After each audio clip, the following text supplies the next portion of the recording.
What's up, guys? Once again, it is MP4Podcast.com bringing you some of the greatest video game news that you guys need to know about today. It seems that Australia is starting to crack down on apps that have these in-app purchases, and they're trying to inform parents and so on, because they're starting to get some complaints down under in Australia, and they're a little worried that maybe this might get more rampant. I can tell you, as somebody who has reviewed a lot of iOS and Android games, iOS is the better platform for letting little children play on. And the reason because of that, like I have a 4-year-old niece and I got a 2-year-old niece, and they love playing the little kid games and so on. And luckily the games I've let them play have been games that either I purchased or they've been free and I checked them out. But there are other games that maybe like 5-year-olds or 6-year-olds would probably play, like Castleville or these little farm games and so on, where they can buy coins to buy things for that game. Maybe they need to buy a shovel, plant trees or something like that. So they'll like, let me buy the coins and so on. In iOS, in the general settings, there is a setting to turn off in-app purchases, so you never have to worry about having a $400 bill charged to your credit card. I remember maybe about 2 years ago or so, there was some kid that bought $400 in coins for the Smurf games, and he bought strawberries. I think you need strawberries to buy items. I don't know, it's crazy. You buy coins or you buy strawberries in the Smurf game, and it was even in the local news and everything, and it got on YouTube and so on.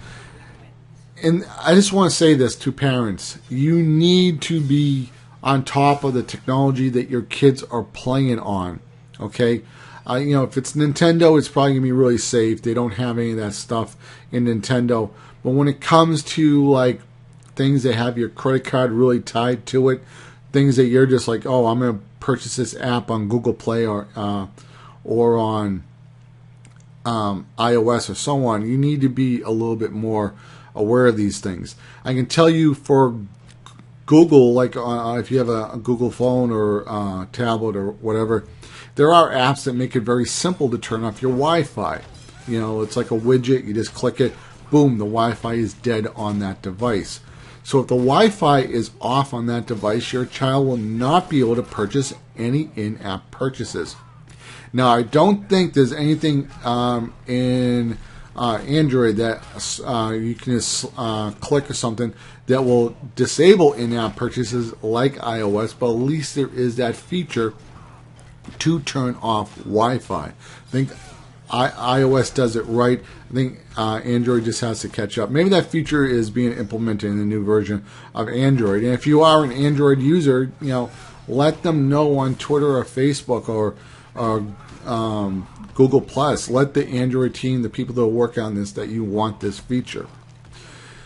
One of the things about these games is, these in-app purchasing games, what they try to do is start you off at such a disadvantage that you need to spend money to make the game enjoyable.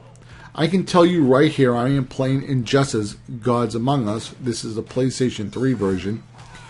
It's a lot of fun. I have the iOS version. I might have deleted it, but I can just re-download it. It's a free game. Starts you off with 3 characters. I think it's Knightwing. You can buy 2 other characters because it's a kind of a tag game, a little bit like Tekken Tag. And then you have to earn so much money to unlock the other characters. They just don't give you the characters. You have to get so many points, and then you can slowly stop buying other characters.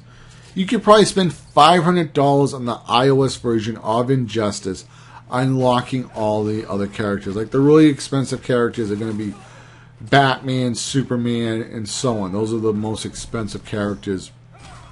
Just to get points to buy Superman or Batman, you probably have to play for like 2-3 weeks just trying to build up your characters and so on. And then the game is even a little bit more ridiculous, and where if your characters are hurt and they're tired, you have to stop playing for a certain amount of time so their health regenerates. It's kind of like they're on a break.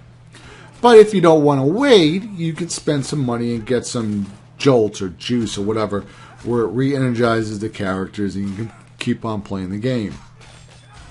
I would have much more preferred that Injustice came out for iOS and said, hey, it's $7.99, $8.99, or whatever the case may be, whatever they want to charge for. Just charge for it and let me play the game. It wasn't a bad version of Injustice at all. It was a fun game for iOS. It's also coming out for Android now, but I don't want to deal with all that headache of in-app purchases.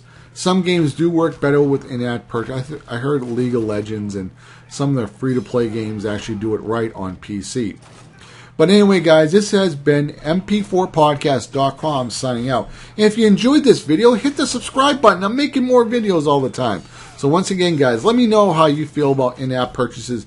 Do you have kids? Do you even think about turning off the in-app purchase disabling thing, whatever, in iOS or whatever? Let me know. So once again, this is mp4podcast.com signing out. You guys have an awesome day. Later, guys. Bye.